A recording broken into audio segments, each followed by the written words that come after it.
আমি আল্লাহ ওই মানুষগুলোকে জাহান্নামে পড়বো, যেই মানুষগুলারে বিবেক দান করেছি, বুদ্ধি দিয়েছি, চিন্তা করার মেধা দান করেছি।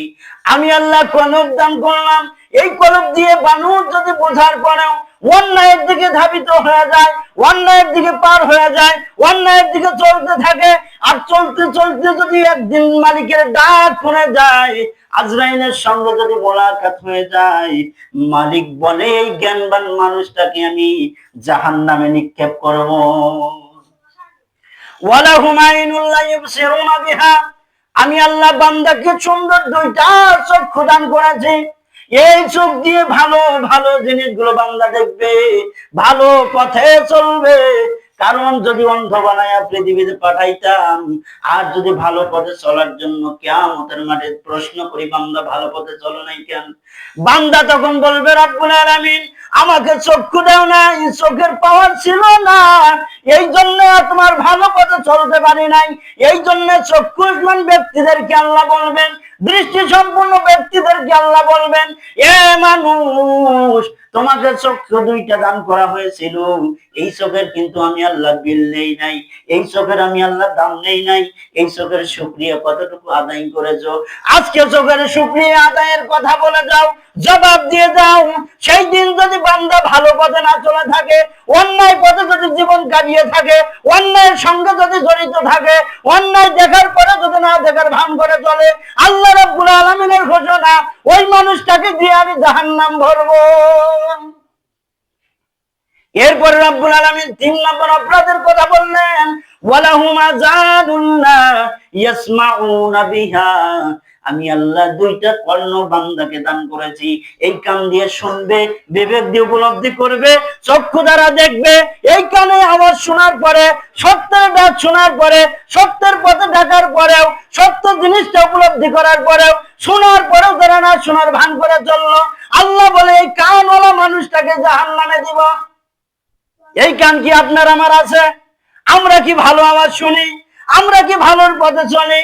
যদি না চলি, এই 3টা অপরাধ যদি আমার আপনার জীবনে থেকে যায়, এখনো পরিশুদ্ধ হবার সময় আছে। মানুষ আসলে আমরা একদিন মরে যাব, এই পৃথিবীতে কেউ আমরা থাকবো না, সবাই মালিকের ডাকে সাড়া দেব, সবাই কবর দেশে চলে যাব, সবাই হাসরের মাঠে দাঁড়াবো, রবের সামনে দাঁড়াতে হবে। ওয়াত্তাকু ইয়াওমান তুরজাউনা ফীহি ইলাল্লাহ, আল্লাহ বলছে ওই দিনের ভয় করো, যেই দিন ও বান্দা আমার সামনে এসে দাঁড়াবে, আমার সামনে এসে জীবনের কৃতকর্মের হিসাব দিতে হবে।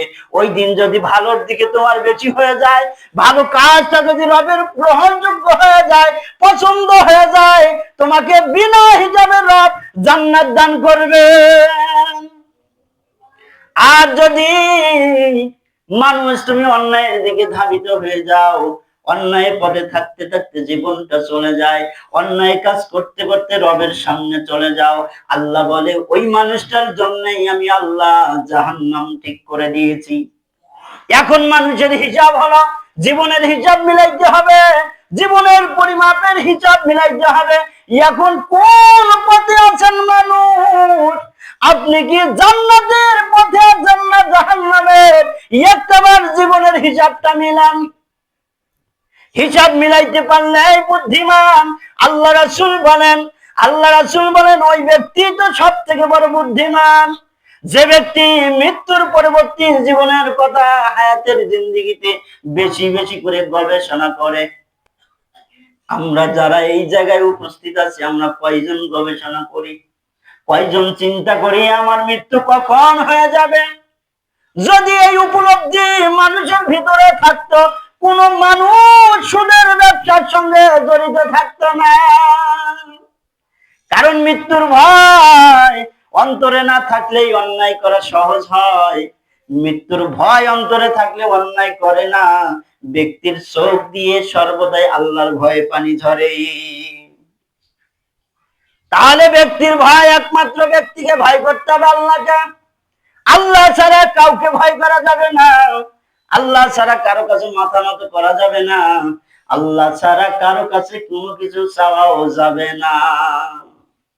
হাদিসটা বলেছিলাম অনেক কয়েক জুমা আগে।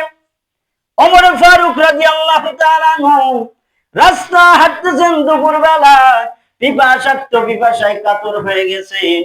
সামনে দেখে রাখাল, রাখাল রে বলে, রাখাল একটুখানি পানি থাকলে আমাদের সহযোগিতা করো, পিপাসায় কাতর হয়েছি। রাখাল বলে, পানি নাই। ও আমার কাছে পথিক পানি নাই। পথিককে চিনতে পারলো না, উনি ওমর ফারুক। কিন্তু ওমর ফারুক নিজের পরিচয় গোপন রেখে পথিকের কাছে আবার বলল, এ পথিক, ও রাখাল, একটুখানি পানি দে, পিপাসা নিবারণ করি। রাখাল বলে, পানি নাই, আমার কাছে কোনো পানি নাই। ওমর ফারুক নিজের পরিচয় গোপন রেখে রাখালকে বলে, রাখাল রে, পানি না থাকলেও পিপাসা নিবারণের একটা মাধ্যম আছে, উপায় আছে। সেটা হলো তোমার কাছে ছাগল আছে, এই ছাগলের স্তনে দুগ্ধ আছে, একটু দুগ্ধ দহন করে দে, আমি পিপাসা নিবারণ করি। রাখাল বলে, এই ছাগলের মালিক আমি না, এই ছাগলের মালিক আমি না, আমি হলাম রাখাল, আমার মালিক আরো একজন আছে।